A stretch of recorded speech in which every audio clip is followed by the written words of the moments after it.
Thanks very much, Martin. It's nice to get a round of applause before I say anything at all, so that's a relief in itself. First of all, look, I'd like to welcome each and every one of you here today to our energy industry Brexit stakeholder event. I think it's a very important event here this morning because we're doing this to engage, to pick up issues maybe that haven't come across our radar up to now. And we're very much, while at a formal level we haven't moved on to the trade aspect of Brexit, informally we are now among the 27 discussing these issues, and I think it is important to tease out some of those issues here this morning. As you know, Brexit is potentially the biggest economic and social challenge the country has ever faced. Our relationship with the UK has fundamentally changed over the last few years. We now have much closer ties than we've ever had since the independence of our state, and our trade and economic ties are profound, thanks in part to the common membership of the European Union, including the single market and the customs union. Ireland and the UK are like-minded politically and in very many EU policy areas.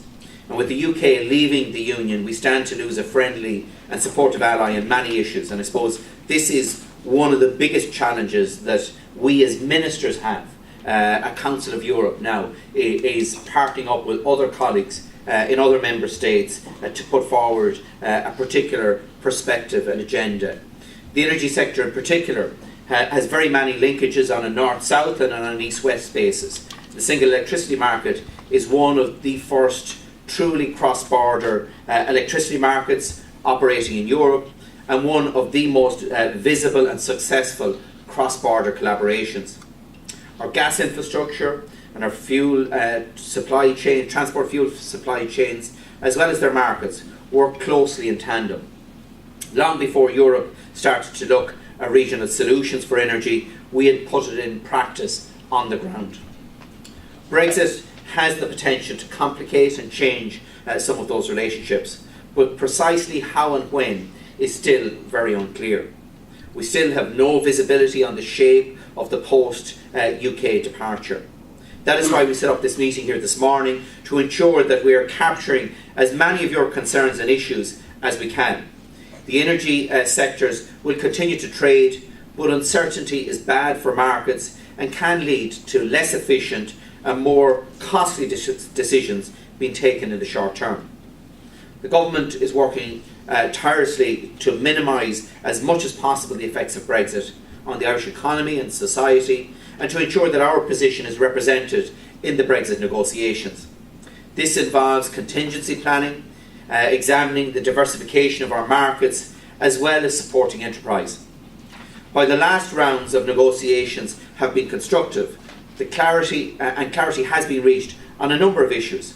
A lot more work remains to be done on citizens' rights and on the financial settlement. We appreciate the EU's chief Brexit negotiator Michel Barnier was not in a position to recommend that the negotiations progressed to such a stage that the trade discussions in phase 2 could be moved on following last week's European Council meeting.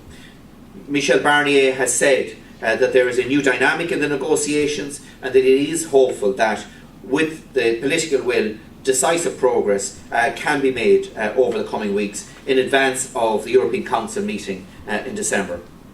However, as the negotiations currently stand, and with a challenging timetable within which to reach agreement, citizens and businesses are starting to feel the Brexit effect.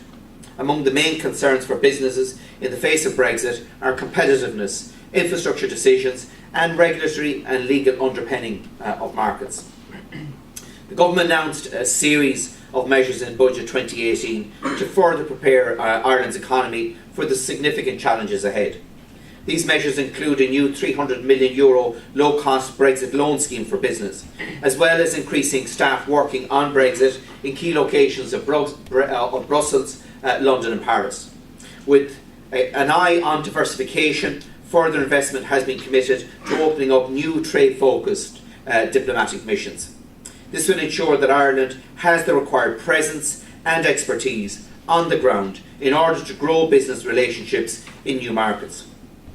Budget allocations for my own department include an increase in investment in energy efficiency for residential, commercial and public sector buildings, the National Broadband Plan, and supports for small businesses and digital skills. These investments will not only bring us closer to a low carbon, climate resilient and sustainable future, but will also help citizens and businesses face the adverse effects of Brexit. Later this year, the Government will finalise both a 20-year strategic development vision for Ireland and investment strategy to make that vision a reality. Ireland 2040, the National Planning Framework, will be published alongside a 10-year National Development Capital Plan, both of which acknowledge the challenges we face, but also look confidently to the future and our place within the EU and globally. Both of these important initiatives will have a strong all-island dimension to them. For example, the 10-year Capital Investment Plan will address infrastructure both within the Republic and on the island of Ireland. Regardless of the outcomes of the Brexit negotiations, enhanced infrastructure can only strengthen our economy and society, as well as reinforce our resilience and competitiveness. My department has been working very closely with Michel Barnier and his team to ensure that Ireland's positions are fully reflected in the negotiations.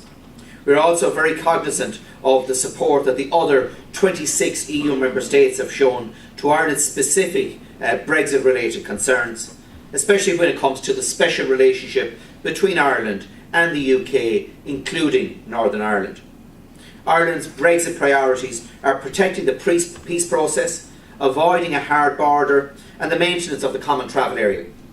The Government also wishes to see an effective transition arrangement leading to the closest possible trading relationship with the United Kingdom.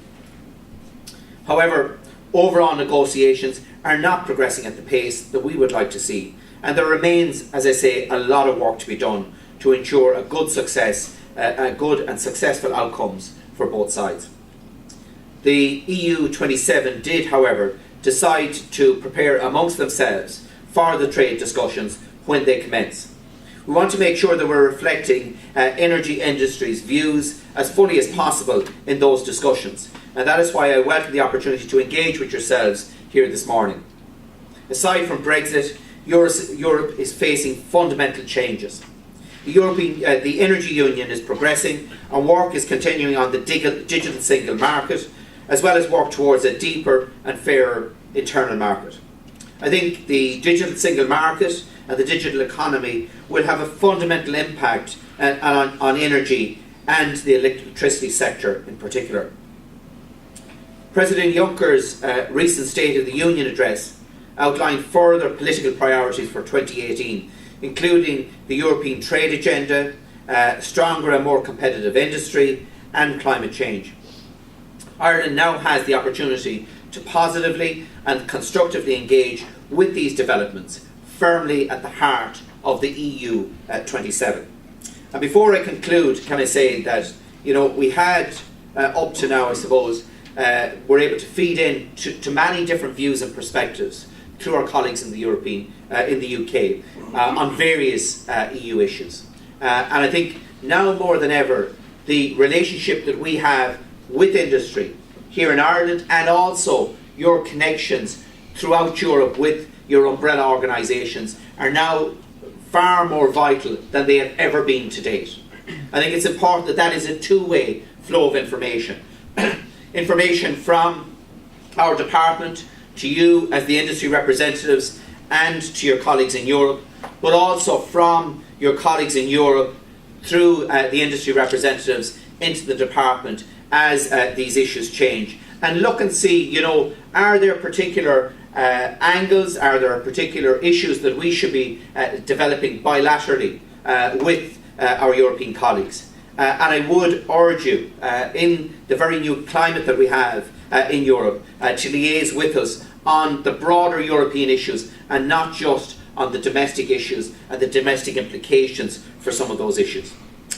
Ladies and gentlemen, the Government's response to the unprecedented challenges posed by Brexit has been to ensure that we have the capacity to absorb potential economic shocks and to make the Irish economy and Irish business more diverse, resilient and competitive.